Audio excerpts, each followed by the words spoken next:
আরেক ভাইয়ের মামলা, আমাদের নেতার নামে মামলা, গত 23-এর নির্বাচনেও আমাদেরকে বলতে গেলে লজ্জা লাগে যে আমাদের সিনিয়র নেতার সাথে আমরা জেল পাট্টার লজ্জা যতদিন আওয়ামী লীগকে এই আওয়ামী লীগ যেন বাংলাদেশে না আসতে পারে সেই বিষয়ে আমাদেরকে লক্ষ্য রাখতে হবে।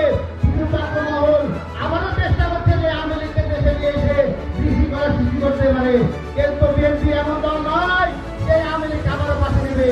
কিন্তু তখন আপনাদেরকে হুঁশিয়ার করে বলে দিতে চাই, এই হরগ্রামের মাটি বিএনপির ঘাটে, এই হরগ্রামের মাটি অ্যাডভোকেট শফিকুল আহমেদের মাটি, এই বিএনপি এই হরগ্রামের মাটি তাদের মাটি।